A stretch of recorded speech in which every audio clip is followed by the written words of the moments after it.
세계적인 기독교 고전 중에 존 번연의 철로역정이라는 책이 있습니다. 아마 우리 성도님들 다 한 번쯤은 봤으리라 생각이 들어지고, 철로역정의 이야기는 주인공인 크리스천이 천국까지 가는 그 여정을 그려놨습니다.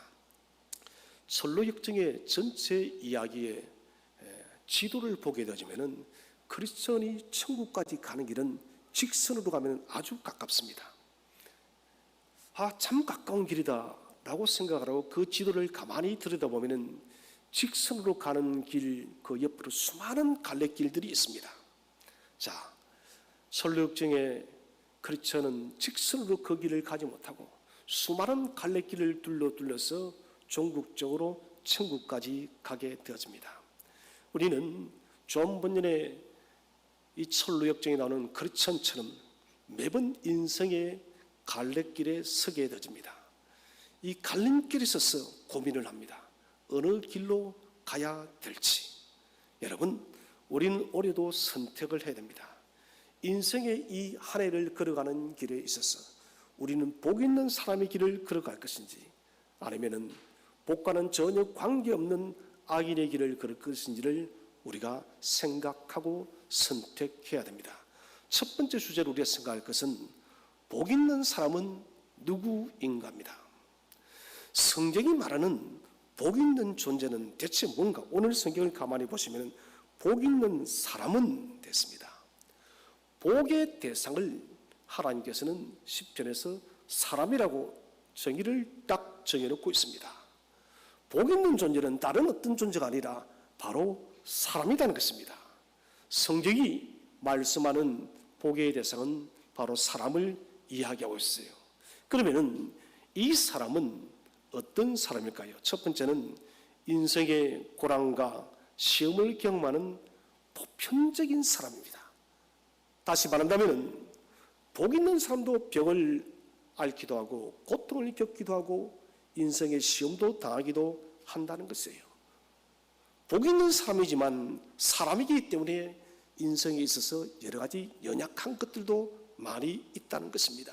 죄인들의 도전으로 인해서 인생의 시험이 찾아오기도 하고, 때로는 함께하기 싫은 오만한 자들과 그 자리를 동서해야 될 때도 있습니다. 그래서 우리는 성경이 말하는 이 복 있는 사람은 저와 여러분과 똑같은 감정을 갖고 있고 모든 일에서 어려움과 시험을 겪는 보편적인 사람이 바로 복이 있는 사람입니다. 많은 분들이 착각하기를 복이 있다 하여서 아무런 고난이 없다, 복이 있기 때문에 아무런 시험이 없다, 이것은 잘못되어진 성경 해석입니다.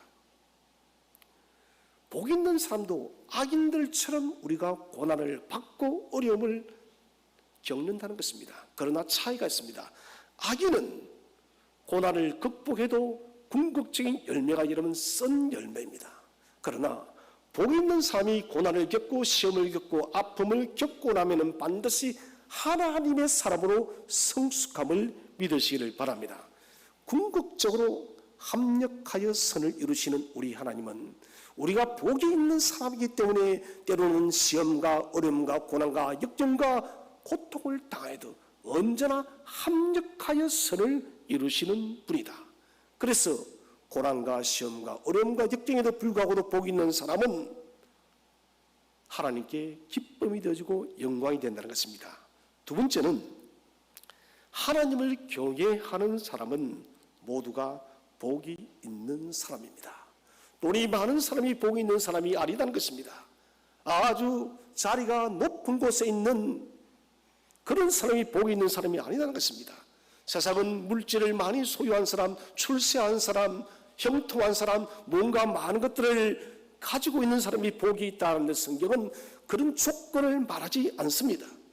성경에는 오늘 시편 1편은 누구든지 복 있는 사람이 될 자격이 있다는 것입니다. 세상은 사람을 등급을 먹입니다. 신용의 면에 있어서도 우리는 1등급, 2등급, 3등급. 대출을 하러 가면 당신은 신용 등급이 좋지 않기 때문에 대출을 받을 수가 없습니다. 상당히 이러면 기분 나쁜 일이죠. 우리 인생은 싫든 좋든 세상의 방식에서 모든 등급이 먹여지고 있다는 것입니다. 그러나 성경은 하나님은 우리에게 등급을 먹이시는 분이 아닙니다. 너희가 복이 있는 사람이 되기를 원하느냐? 누구든지 복이 있는 사람이 될 수 있다. 어떻게? 하나님의 말씀의 법을 사랑하고 그 말씀의 법을 공경하고 그 말씀의 법에 순종하는 모든 사람들은 복이 있는 사람이라는 거예요. 그래서 성경은 조건을 두지 않습니다. 누구든지 여호와의 율례의 법도의 말씀을 기뻐하고 경외하는 사람을 복이 있는 사람이다, 이렇게 말하는 것입니다. 세 번째로 복 있는 사람은 누구입니까? 하나님의 도우심으로 살아가는 사람입니다. 오늘 나무를 가만히 보십시오. 이 나무는 여러분 시절을 쫓아 과실을 많이 맺고 더욱더 푸르는 잎사귀를 내기 위해서 그 뿌리가 시냇물 깊이 내려가 있습니다.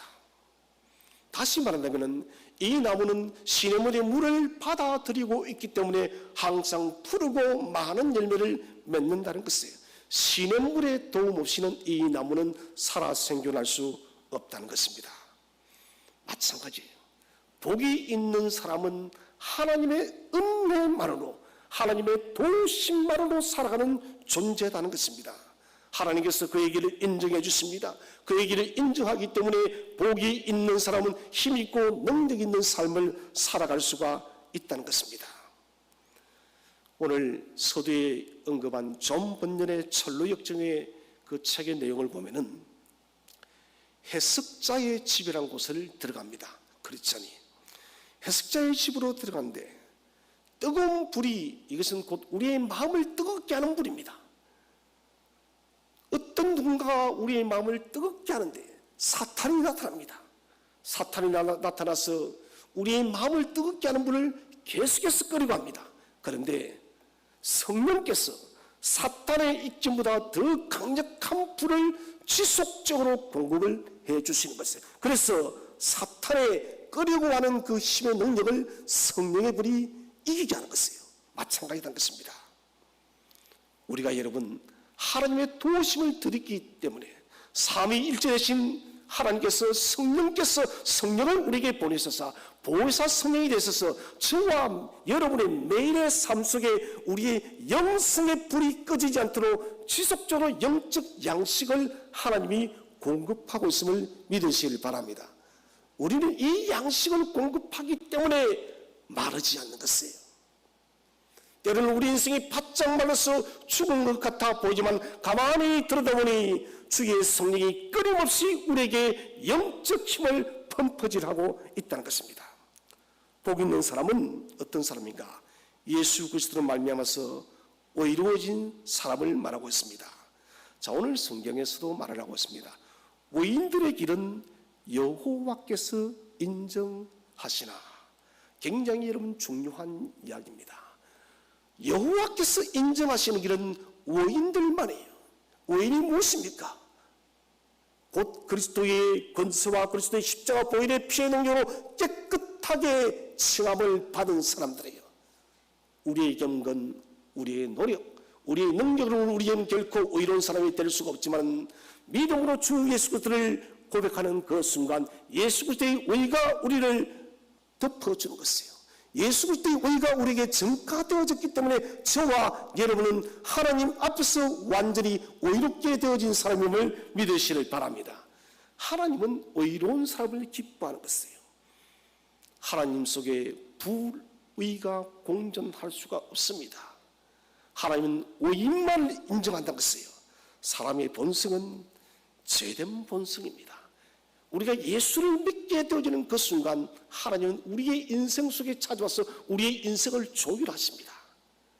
죄의 본성 때문에 모든 조율이 엉망진창이 되었습니다. 기타를 치시는 분들은 항상 기타를 치기 전에 조율을 합니다. 특히 오랫동안 기타를 치지 않았으면 반드시 조율을 해야 됩니다. 기타 줄이 풀려있으면 정확한 음이 나지 않는 것이죠. 피아노도 마찬가지입니다. 이동을 하거나 오랫동안 사용하지 않으면 피아노는 조율을 해야 되는 것이에요. 여러분, 하나님께서 우리를 찾아오시는 것은 그 무엇인가? 저와 여러분의 인생을 의의 인생으로 조율하시는 하나님이심을 믿으시길 바랍니다.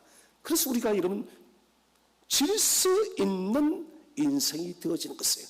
이를 통해서 우리가 신분이 의로운 사람, 의인이 되어졌다는 것입니다. 이전에는 벌거벗은 사람입니다. 이전에는 더러웠던 인생입니다. 그러나 지금은 예수 그리스도의 생명의 보혈의 피로 우리는 깨끗하게 정결하게 되어진 사람이에요. 곧 씻음을 받았기 때문에 예수 그리스도의 금실과 은실에 빛나는 그리스도의 의의 옷으로 저와 여러분이 지금 덧입고 있음을 믿으시기를 바랍니다. 예수 그리스도를 믿음으로 고백할 때 우리가 의로워진 사람이 될 수가 있다는 것입니다. 이제 우리가 다음으로 생각할 것은 둘째로, 복 있는 사람은 무엇을 피하는 사람인가? 피해야 될 것이 있습니다. 첫 번째는 악인들의 꾀를 쫓지 않습니다. 자, 이것은 굉장히 중요합니다. 꾀라는 것은 악인들이 주로 취하는 모략이에요. 이런 모략이라는 것은 선한 것이 아닙니다. 다른 누군가를 넘어뜨리기 위해서 취하는 자신의 지식입니다. 악인들은 항상 자신의 만족과 행복을 위해서 방법과 술수를 가리지를 않아요. 악한 사람은 모든 자기의 꾀를 다 동원하여서 자신의 만족, 자신의 정욕, 자신의 욕망을 반드시 이루어내야 된다는 것입니다. 그러나 의인은 이게 아닙니다. 복 있는 사람은 이것이 아니에요. 악인의 모든 방법들을 다 버리는 것입니다. 사실 악인의 방법을 취하는 것이 세상을 훨씬 지혜롭게 사는 것 같습니다. 실제로 그렇지 않습니까? 복 있는 사람의 길을 쫓아 살아가는 것은 상당히 좁은 길이요 어려운 길입니다. 악인의 길을 쫓는 것은 아주 쉬운 일이에요. 그러나 복 있는 사람은 악인들의 그 길을 쫓지 않아요. 보이는 세상, 악인들의 꾀가 빨라 보이고 악인들의 길이 형통해 보이고 악인들의 길이 좋은 것처럼 보입니다. 그러나 여러분, 빠른 길이 중요하지 않습니다. 목적지가 어디인가, 이것이 중요한 것이에요. 내가 빨리 달려갔는데 그것이 여러분 절망의 길입니다. 아무런 소망이 없는 여러분 낭떠러져요. 악인들의 길이 그렇다는 것입니다. 온갖 인간적 술수와 방법들을 다 동원해서 이 세상을 그들의 방식, 그들의 말대로 지혜롭게 산다고 하는데 그 끝은 반드시 여러분 낭떠러지라는 것입니다. 결과는 굉장히 여러분 중요합니다. 하나님의 뜻이 무엇인가? 그것은 하나님의 최종적인 결론을 이야기하는 것입니다. 여러분, 악인들이 형통하는 것처럼 보이지만 그 결론은 항상 비극적입니다. 당대의 본인이 죽기 전에 비극적인 결론을 맺지 않을 수가 있지만 여러분, 그 후대가 그 일을 당해요. 궁극적으로는 하나님께서 그가 세상에는 심판받지 않아도 하늘나라에서 반드시 심판한다는 것입니다. 그래서 우리는 넓은 길을 가지 마시기 바랍니다. 사랑하신 여러분, 지금 우리는 고난의 길을 걷고 있습니다. 코로나라는 이 어두운 터널을 지나가고 있는데 여러분, 세상 사람들이 걷는 방식으로 걷지 마시기를 바랍니다. 좀 힘들고 어려워도 더욱더 믿음으로 여호와를 경외하고 하나님을 즐거워하고 하나님 안에서 걷는 좁고 좁은 진리의 길을 선택하시기를 바랍니다. 이건 성도가 걸어가야 될 길입니다. 두 번째로, 복 있는 사람은 죄인들의 길을 피합니다. 자, 죄인들의 길이 무엇입니까? 이것은 바른 길을 벗어난 불의한 길입니다. 죄인들은 자신의 즐거움을 위해서 사는 것입니다. 그러나 복 있는 사람은 자신의 즐거움이 아니에요. 복 있는 사람은 하나님의 영광을 위해서 사는 것입니다. 복 있는 사람은 저 하나님 나라의 영원한 상급을 바라보면서 사는 사람이라는 것입니다. 그래서 우리는 구별되어진 선한 삶을 살아야 됩니다. 예수 그리스도로 말미암아서 우리가 생명이 거듭난 생명이 되어졌다면 여러분 반드시 성결하게 살아야 됩니다. 반드시 성화의 삶을 살아야 돼요. 칭의가 예수 그리스도를 믿을 때 우리가 칭의 이루어졌답니다. 자, 이것도 은혜요. 성화도 거룩해지는 것도 은혜입니다. 이 은혜 속에는 무엇보다도 여러분 우리의 수고가 필요합니다. 주께서 베푸시는 그 성화의 길을 바라보면서 끊임없이 부단하게 깨끗하게 살아가기 위한 치열한 몸부림이 우리에게 필요하다는 것이에요. 여러분, 저는 올해 2021년 이 한 해 속에 저와 여러분의 삶 속에 있는 모든 죄의 오물과 죄의 쓰레기들이 깨끗하게 떠나시기를 주의 이름으로 축원을 드립니다. 깨끗해져야 됩니다. 이삭이 우물을 파게 되집니다. 이 우물을 팔 때에 그의 아버지 아브라함이 팠던 우물을 다시 팝니다. 그의 아버지 아브라함이 팠던 우물을 다시 파는데 이방 사람들이 그 우물을 다 메꿔 버렸습니다. 쓰레기와 돌덩이와 흙과 많은 것들이 그 우물을 꽉 메우고 있는 것입니다. 여러분, 이 오물들이 가득 차 있기 때문에 이 우물은 물을 솟아낼 수가 없는 것입니다. 이삭이 부지런히 쓰레기를 드러내고 돌멩이를 드러내고 흙을 드러내었더니 마침내 그 아버지 아브라함이 팠던 우물에서는 생수가 솟아나는 것입니다. 여러분, 새 생명의 위대함은 바로 여기에 있는 것입니다. 우리가 죄인들의 길을 피한다 곧 예수 그리스도로 말미암아서 우리가 거듭나고 새로운 생명을 되돌렸다면 우리 속에 꽉 막혀있는 죄의 모든 쓰레기가 깨끗하게 사라져야 돼요. 지금의 여러분 이 시대의 문제는 그리스도인들이 거룩의 문제입니다. 출애굽기 11장에서 하나님은 저와 여러분에게 말씀하십니다. 나 여호와가 거룩하니 너희도 거룩하라. 여러분, 거룩은 모든 은혜의 첫걸음입니다. 우리의 삶이 거룩하지 못하면 우리는 하나님의 은혜를 흡수할 수가 없는 것입니다. 여러분, 부지런히 올 한 해를 달려갈 때 우리의 삶 속에 사탄이 심어놓은 모든 죄의 오물들을 하나하나 정확하게 핀셋으로 집어내시기를 바랍니다. 깨끗하게 청소를 해야 됩니다. 거듭난 삶 속에는 죄의 오물이 남아있는 것이 아니라 거듭난 삶 속에는 거룩한 불이 타는 것이에요. 우리의 삶 속에 거룩의 불이 탄다면 저와 여러분의 삶이 새로워질 줄로 믿으시길 바랍니다. 세 번째로 오만한 자들의 자리를 피합니다. 오만이란 말은 하나님의 여호와의 진리와 공의를 조롱하는 것이에요. 악인도 나쁜 사람이고 죄인도 나쁜 사람이에요. 그 중에 최악의 사람이 어떤 사람인가? 바로 오만한 사람이에요. 쉽게 말해서 하나님을 조롱하는 사람이에요. 하나님이 어디에 있니? 하나님 그 있어봤자 아무 소용도 없는 것이야. 그리고 크리스천들을 비웃습니다. 멍청한 사람들 같으니라고. 이 테크노피아 과학의 시대 속에 신이 어디에 있느냐고. 너희들 왜 그렇게 인생을 어리석게 사느냐고. 하나님을 직접 조롱하는 사람이 오만한 사람이에요. 믿음의 성도들이 살아가는 그 길을 비웃는 사람들이 바로 오만한 사람이에요. 여러분, 오만한 사람들이 높은 자리에 앉아있는 것 같습니까? 천만의 말씀입니다. 오만한 자는 지옥문에 가장 가까이 있는 자예요. 오늘 성경에 기록되어지기를 오만한 자들의 자리를 피하시기 바랍니다. 나는 저 오만한 자를 한번 변화시켜 봐야 되겠다. 나는 저 오만한 자들을 한번 설득시켜서, 여러분 그렇게 하지 마세요. 오만한 자는 정확하게 말해서 완악한 사람이에요. 바라크, 완악이요. 바로가 완악해지듯이, 엘리의 두 아들이 완악해지듯이 하나님의 심판을 결정한 사람이에요.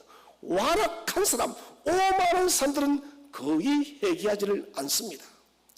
하하가 오만함, 뱀의 말에 귀를 기울이다가 무슨 일이 벌어집니까? 결국은 선악과를 먹게 되고 인류 전체에 죄악이 들어오는 것이에요. 오만한 자들과는 여러분 올 한해 결코 함께 자리를 동석하지 마시기를 바랍니다. 멀리 떨어져 살아가시기 바랍니다. 오만한 자를 여러분 친구로 삼지 마시기 바랍니다. 오만한 자와 멍에를 맺지 마시기를 바랍니다. 이 사람이 복된 사람이에요. 창세기 39장에서 요셉이 보디발 아내의 유혹을 지속적으로 받습니다. 참 힘든 일입니다. 요셉은 그의 신분이 비록 종의 신분이었지만 39장 10절에서 이렇게 기록을 하고 있습니다. 함께 있지도 아니하더라. 보디발의 아내와 함께 있지도 아니하더라. 뭡니까? 죄를 피하고 있는 것이에요. 죄를 가까이 하고 있는 것이 아니라 죄를 적극적으로 피하며 다니는 것이에요. 39장 12절에서는 보디발의 아내와 요셉이 단둘이 있게 되었을 때 그를 적극적으로 유혹을 합니다. 어떻게 합니까? 자기의 옷을 그 여인의 손에 버려두고 밖으로 나가며 도망치며. 여러분, 죄의 길에 대해서는 철저하게 피하는 것입니다. 우리가 진실로 2021년을 고난의 시대 속에서 복이 있는 삶을 살기 위해서는 여러분 죄의 모든 길을 적극적으로 피하시기를 축원을 드립니다. 죄의 길을 적극적으로 피해내면 여러분 요셉처럼 함께 있지도 마시기 바랍니다. 죄의 길이 찾아낸 요셉처럼 적극적으로 도망가시기를 주의 이름으로 축원을 드립니다. 죄라는 것은 전염성이 아주 강합니다. 죄의 백신은 예수 그리스도밖에 없어요. 지금 백신이 나오곤 있지만은 아직까지 이 백신에 대한 검증들이 많이 되지 못한 상황이 있습니다. 백신이 나오기 전까지 최고의 백신은 마스크였습니다. 실제로 여러분 마스크의 그 능력은 대단했습니다. 한 커피숍에서 여러분 코로나 환자들이 총체적으로 발생했는데 마스크를 꼈던 직원들은 많이 코로나에 걸리지 않았습니다. 뭡니까? 차단하는 것이에요. 피하는 것, 죄를 여러분 차단하시길 바랍니다. 우리 속에 성결의 영, 거룩의 영을 저와 여러분의 심령 속에 깊이 새기시길 바랍니다. 성결과 거룩의 영을 딱 심어놓고 죄라는 것이 여러분 찾아오면 이 죄를 적극적으로 피해야 됩니다. 2021년 고난의 시대를 걸으면서 여러분 하지 말아야 될 행동을 하지 마시기를 바랍니다. 머물지 말아야 될 장소에 머물지 마시기를 바랍니다. 하지 말아야 될 말을 하지 마시고 하지 말아야 될 생각을 하지 마시기를 바랍니다. 적극적으로 죄를 피하는 저와 여러분 되시기를 주의 이름으로 축원드립니다. 세 번째로 복이 있는 사람은 무엇을 즐거워하는가? 하나님의 말씀을 즐거워합니다. 복 있는 사람은 하나님의 말씀을 즐거워한다. 우리 한번 성경을 한번 읽어보겠습니다. 자, 2절 말씀을 1장 2절 말씀을 다 함께 한번 합독하겠습니다. 시작. 오직 여호와의 율법을 즐거워하여 그 율법을 주야로 묵상하는도다. 예, 아멘. 오늘 성경에 보니 복 있는 사람은 오직 여호와의 율법을 즐거워하며. 율법 히브리어는 토라라며 토라. 율법이라는 것은 화살을 특정한 타겟을 바라보면서 쏘는 거예요. 특정한 사물을 가리키는 것입니다. 혹은 물건을 던져서 나는 지금 저것을 이야기하고 있다. 정확한 것을 지시하는 것을 토라, 율법이라는 것입니다. 그래서 율법은 방향을 모르는 사람들에게 바른 방향을 지시하는 것이 바로 율법이에요. 하나님께서 이스라엘 백성에게 출애굽기 19장에서 토라, 율법을 주십니다. 이것은 인류 최초의 제정법입니다. 성문화된 법입니다. 왜 이 율법을 주었을까요? 그것은 제가 계속해서 거듭 말씀드리지만은 여호와께서 거룩하기 때문에 저와 여러분도 하나님의 거룩한 선민이어서 거룩한 삶을 살아서 거룩한 하나님을 경외하게 하기 위해서 우리에게 성문화되어진 이 율법을 주었음을 믿으시길 바랍니다. 이스라엘 백성들에게 내가 거룩하니 너희도 거룩한 삶을 살아 거룩의 자녀가 되게끔 하기 위해서 너희는 이렇게 살아가라. 곧 이것은 하나님 나라 백성의 사는 인생의 지도인 것입니다. 요즘 같으면 인생의 로드맵입니다. 인생을 어떻게 살아야 되는가? 이렇게 살아가는 것이 바로 도라, 율법이라는 것입니다. 하나님의 여호와의 율법은 모호하지 않습니다. 여호와의 율법은 두리뭉실하지 않습니다. 여호와의 율법은 참과 거짓이 분명하게 경계선이 정확하게 나와 있습니다. 그래서 우리가 이런 사실 삶을 진단해 볼 때 구약의 율법을 우리가 구약 전체 율법은 613가지죠. 우리가 해야 되는 것은 248가지요. 하지 말아야 될 것은 365가지라고 유대인들이 랍비들이 영국 끝에 내어놓았죠. 이 점은 좀 성전이 사라졌기 때문에 제사법이 많이 사라졌지만 여전히 우리는 해야 될 율법들이 여러분 200가지가 넘습니다. 뭡니까? 이렇게 살면 된다는 것입니다. 이렇게 살 때 너희는 복이 있는 사람이 된다는 것이에요. 이렇게 살 때만 하나님의 기쁨의 사람이 된다. 세상의 문제가 무엇일까요? 그것은 어디로 가야 할지 모르기 때문에 그렇습니다. 마치 지도자 없는 세상을 살아가는 것입니다. 저와 여러분도 그렇습니다. 인생의 완전한 절대적 이런 지도가 없다면 우리는 어디로 가야 될지 알 수가 없습니다. 그러나 하나님의 말씀은 절대 법이에요. 절대 지도예요. 천지가 되어 바뀌어져도 하나님 말씀은 1.1핵도 사라지지 않는 것입니다. 이것은 무엇을 말하냐? 이 말씀만이 저와 여러분이 걸어가야 될 참된 길임을 믿으시기를 바랍니다. 그래서 복이 있는 사람은 말씀을 즐거워하는 것입니다. 나의 인생의 로드맵이, 나의 인생의 절대 지도가 하나님의 말씀이구나. 나는 이 말씀을 늘 기뻐할 것이야. 그런데 여러분, 이 말씀을 즐거워하기 위해서는 내 마음이 거룩해야 돼요.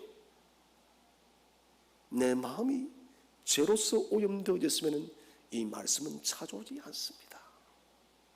내 영혼이 성령으로 거듭나서 새 사람이 되어서 거룩의 길을 걸어가면 여러분, 우리는 매일매일마다 이 말씀을 생각할 때마다 나의 인생길이 점점점 한 걸음 한 걸음씩 하나님께서 기뻐하시는 길로 가고 있구나.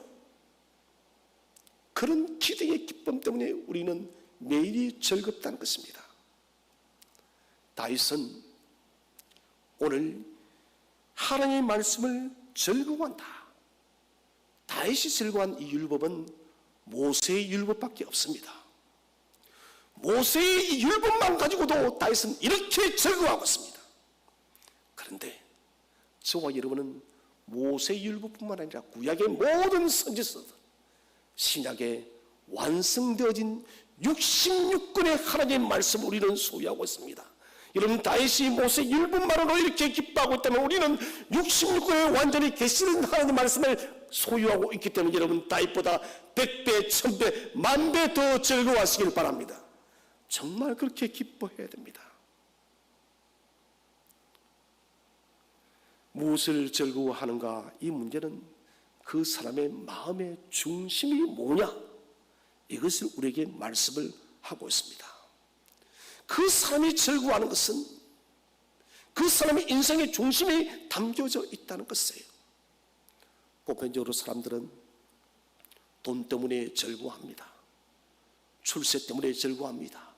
명예 때문에 즐거워하고 이 땅의 부요 때문에 즐거워합니다. 이것이 여러분 즐거움이 저는 아니다라고 말은 못하겠어요. 맞습니다.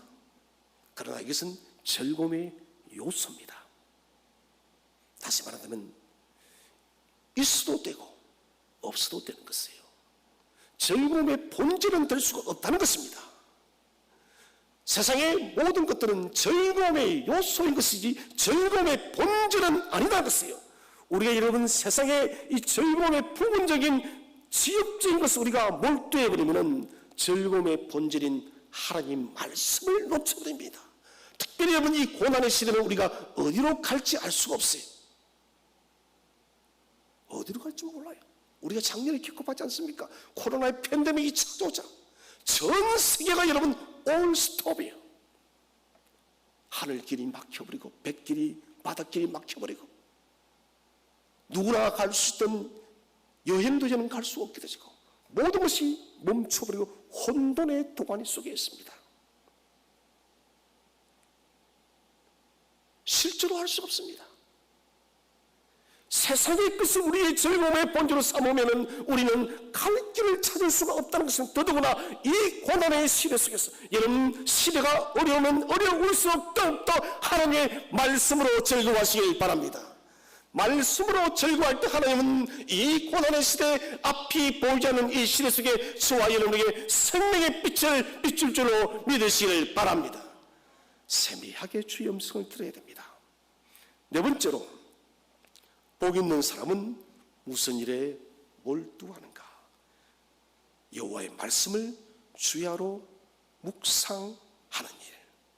묵상한다는 말은 깊이 생각하고 또 생각한다는 것입니다.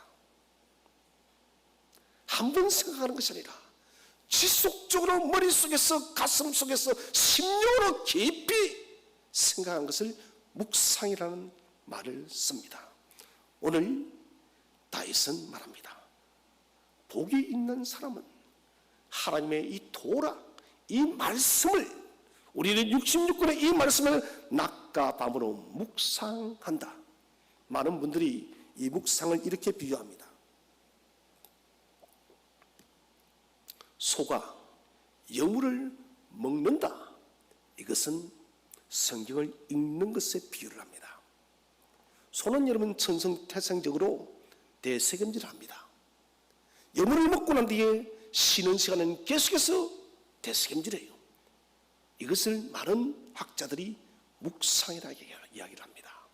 이것은 우리에게 중요한 교훈을 가르쳐주고 있습니다.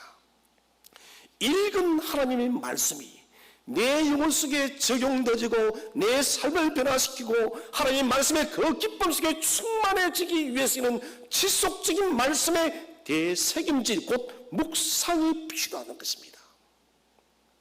소화되지 않으면 그 말씀은 의미가 없습니다. 이런 분들을 저는 자주 봤습니다. 목사님 성경을 읽어도 은혜가 되지 않습니다.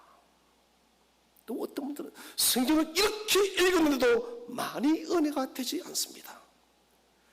여러분 성경을 읽는 것은 먼저 중요합니다. 다독은 중요해요. 왜 그런 결과가 나오는가? 말씀에 대한 대책임질, 묵상의 시간이 적다는 것입니다. 여러분 묵상을 깊이 해보십시오. 성경 말씀 깊이 묵상하면 우리는 반드시 그 말씀 속에서 우리에게 말씀하시는 하나님의 음성을 또 듣게 되어집니다.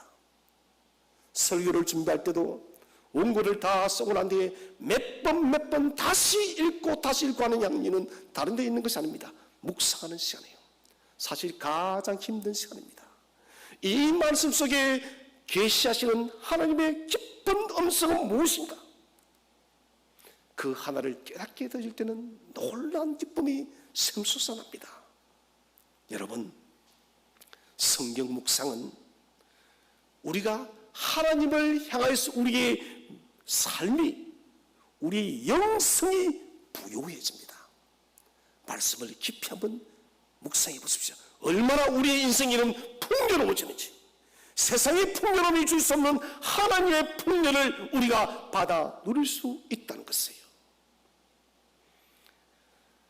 감람나무, 이것은 굉장히 팔레스타인 이스라엘 백성들이 중요한 나무입니다.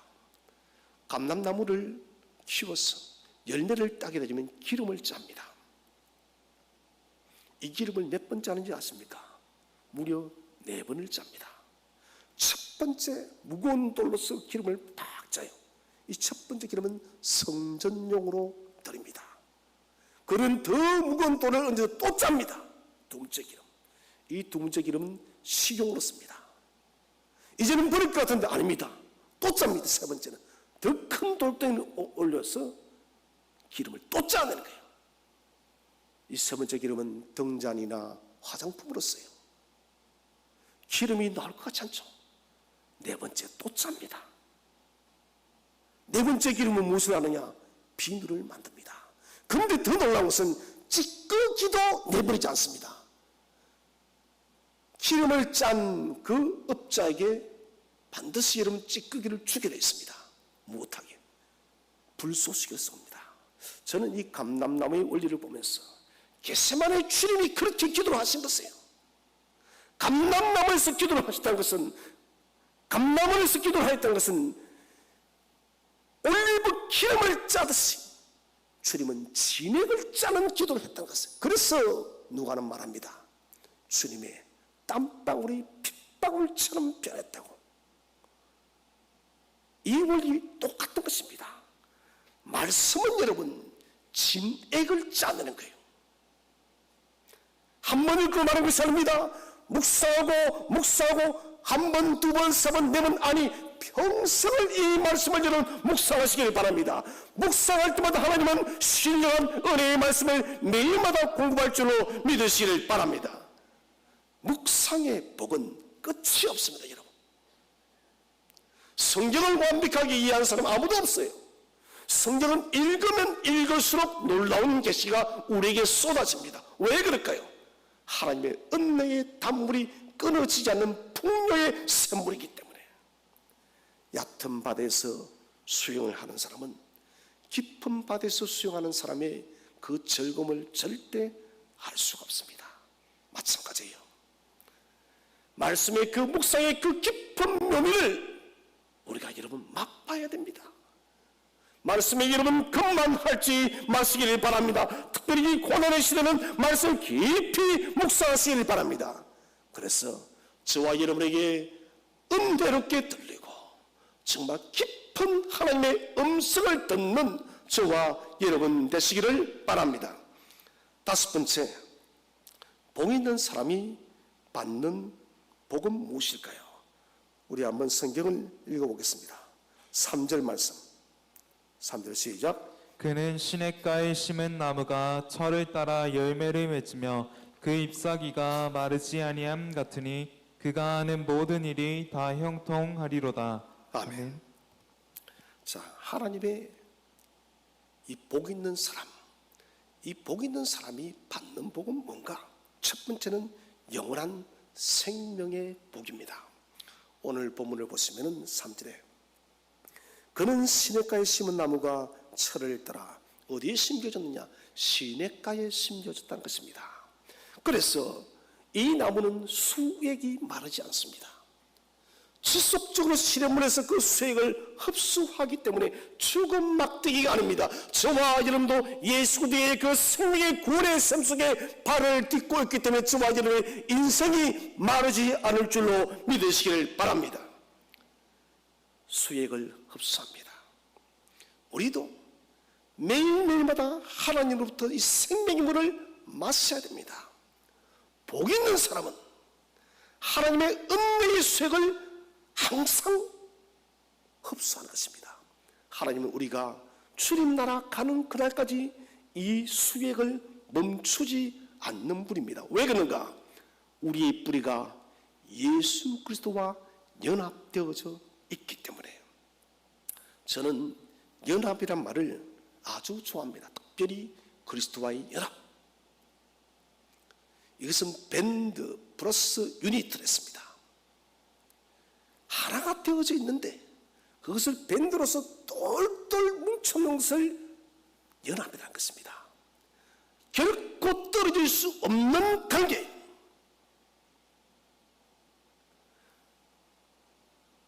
저와 여러분이 그리스도와 연합이 되어지면은, 그리스도와 하나가 되어지면은 우리는 자동적으로 우리의 삶의 원천이신 예수 그리스도께서 우리에게 영적 수액을 끊임없이 공급한다는 것입니다.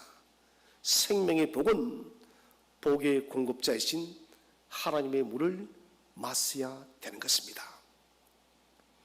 하나님의 물을 마시지 않으면 우리는 죽는 것이에요. 지난 주일에 성지순례 동영상을 또 봤습니다. 보고 계속해서 주님의 사역을 묵상해 봤습니다. 그 중에 주님께서 수가성 여인을 만났던 야곱의 우물물을 저는 영상을 통해서 봤습니다.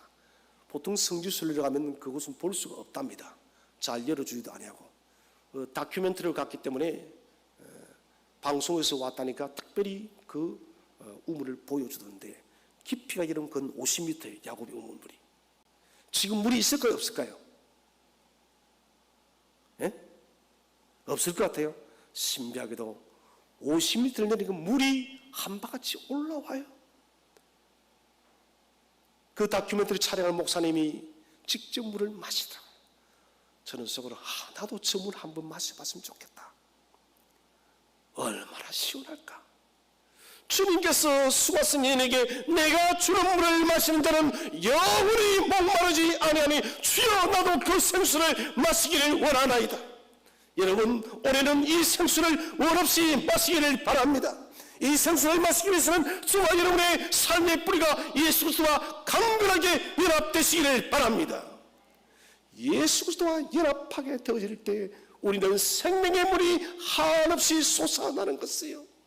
인생은 마셔도 갈증이 나는 인생인데 그러나 생명의 주 예수 그리스도와 연합하게 되어질 때 우리는 목마르지 않습니다. 두 번째는 시절을 쫓아 열매 맺는 복을 받아 누립니다. 자, 하나님께서 오늘 이 나무를 우연히 심지 않았습니다. 바람이 불려와서 누군가가 씨를 확 뿌려놨더니 이게 아니다는 것입니다. 하나님이 심은 거예요. 저와 여러분은 하나님께서 심은 천국나무임을 믿으시기를 바랍니다. 만세전에 영원전에 계획하신 하나님의 놀라운 예정 속에서 저와 여러분을 만세전에 예정하시고 이 땅 위에 그리스도 안에 굳게 심은 생명나무라는 것이에요. 좋은 나무는, 복된 나무는 반드시 열매를 맺습니다. 그래서 모든 유실수의 결과물은 열매입니다. 열매는 결정체입니다. 사과나무를 심었는데 사과를 맺지 못해요. 이거 잘라버려야 돼요. 저희 고향에 거제도에 살 때 어머니께서 하단에 유자나무를 심어 놓으셨어요. 거제도에는 유자가 유명하잖아요. 그런데 이놈이 열매를 안 맺는 거예요. 7년 8년이든 열매를 안 맺는 거예요. 그때 어머니가 저 이야기를 하고 엄마 이거 내년에도 안 맺으면 잘라버려 파버려. 그런데 여러분 신기하게도 그 나무가 말을 들었는지 그 이듬해에 유자를 몇 개 맺었더라고. 참 신기하죠. 나무 말을 따라 들은 것 같아요. 나는 그 유실수에서 열매가 맺기를 바라는데 열매를 맺지 않으면 그것은 여러분 과목으로서의 가치가 없다는 것입니다. 나무에게 있어 과목에 있어 열매는 재산입니다. 복 있는 사람의 재산이 뭐냐? 그것은 복 있는 열매인 것입니다. 사람이 무슨 열매를 맺는가? 이것은 그 사람이 무엇을 위해서 살았는가를 증명하는 것이에요. 여러분 지금까지 우리는 인생을 살아가면서 어떤 열매를 맺었습니까? 그 열매는 저와 여러분의 인생의 결과물인 것입니다. 지금 인생 30년, 40년, 50년, 70년 살았습니까? 여러분 지금까지 남아있는 그 인생 열매들은 내가 살아온 인생의 발자국이라는 것입니다. 지난 삶의 흔적이에요. 무슨 열매인가 하는 것은 자기 인생의 가치이고 철학인 것입니다. 그리스도인이라면 복 있는 사람이라면 우리는 예수 그리스도 안에 뿌리를 내려야 됩니다. 예수 그리스도 안에 뿌리를 내리면 반드시 썩지 않는 영원한 열매를 맺을 줄로 믿으시길 바랍니다. 저는 올해 특별히 우리 성도들이 이 열매를 맺었으면 좋겠습니다. 마태복음 5장에 나오는 산상순의 천국 백성의 열매를 맺으시기를 축원을 드립니다. 심령이 가난한 자, 온유한 자, 마음이 청결한 자, 팔복성이 나오는 그 열매, 그리고 갈라디아서 5장 20절에서 23절에 나오는 성령의 9가지 열매. 올해부터 우리가 이런 부지런히 성령의 열매와 천국 백성 열매를 맺기 위해서 수고하시기를 바랍니다. 모든 최고의 열매요, 썩지 않는 열매입니다. 세상의 열매는 사라지고 썩어지지만 천국 백성의 열매와 성령의 열매는 영원할 줄로 믿으시기를 바랍니다. 세 번째는 시들지 않는 아름다움의 복입니다. 오늘 성경을 보니 이렇게 기록이 되어졌습니다. 그 잎사귀가 마르지 아니함 같으니. 자, 잎사귀가 마르지 않는다는 것은 왜? 끊임없이 시냇물을 통해서 이 나무는 물을 흡수하기 때문에. 사람도 여러분 마찬가지입니다. 육체라는 것은 아무리 아름답다 해도 세월이 지나면은 늙고 쇠지고 주름이 생기고 얼굴이 변형되어집니다. 능력도 건강도 부여도 죽음 앞에서는 모두가 쇠퇴합니다. 그러나 복 있는 사람, 하나님 안에 예수 그리스도 안에 생명의 뿌리를 둔 사람은 늘 젊은 감람나무처럼 인생이 마르지 않고 늘 푸를 줄로 믿으시길 바랍니다. 내 육체의 몸은 비록 세전에 가도 내 속사람은 날로 새로워지는 거예요. 그 사람은 후패도 속사람은 새로워지는 거예요. 마지막 네 번째 복은 형통의 복입니다. 의인이 하는 일을 모든 것을 책임지겠다는 겁니다. 복이 있는 사람의 하는 모든 일들을 내가 책임지겠다. 막힘이 없는 복의 길로 나가게 하겠다. 이 말씀은 내가 너에게 좋은 것 모든 것을 주겠다. 자, 오늘 우리가 형통이라는 말은 찰나라는 말을 씁니다. 히브리 찰나. 이것은 앞으로 나아가다, 발전하다. 곧 이것은 하나님 앞에서 발전하는 사람이에요. 우리는 많은 사람들이 형통을, 돈을 잘 벌고 출세를 하고 명예를 얻고, 이 맞습니다. 이게 또 형통의 부분이죠. 성경은 이것을 부정하지 않습니다. 구약의 많은 부분들은 신명기에서 이런 복을 허락하고 있습니다. 그런데 이것이 형통의 진정한 형통이 아닙니다. 우리의 삶이 하나님의 사람으로 더욱더 발전하는 것이 진정한 형통임을 믿으시길 바랍니다. 여러분, 하나님의 사람으로 한번 발전해 보시기를 바랍니다. 얼마나 그 삶이 달라지는지, 내 인생이 깝깝하고 내 인생의 삶이 여러분 초라해지는 것은 하나님의 사람으로 우리가 발전 성숙하지 못하기 때문에 그렇다는 것입니다. 사랑하신 성도 여러분, 인생의 시간은 중요합니다. 그것은 우리가 두 번 살지 않기 때문에. 한 번 지나간 시간은 절대 다시 되돌아오지 않습니다. 우리는 이 한 번뿐인 오늘의 이 현재의 시간 속에서 선택해야 됩니다. 복된 길과 죄인의 길. 길은 두 길밖에 없어요. 하나님의 사람의 복의 길, 사탄의 죄악의 죄인의 길. 사랑하는 성도 여러분, 이 고난의 시대 속에서 복의 길을 선택하시기를 간절히 축원을 드립니다. 복의 길을 여러분 선택하시기 바랍니다. 그 길이 비록 좁고 협착하여 보여도 주의 복의 길을 선택하시기를 바랍니다. 복의 길을 선택하여서 선택한 자로서의 합당한 삶을 살아서 오늘 시편 1편이 우리에게 약속하고 있는 하나님의 놀라운 복의 분복들을 마음껏 받아 누리는 복된 한 해 되시기를 주의 이름으로 축원드립니다.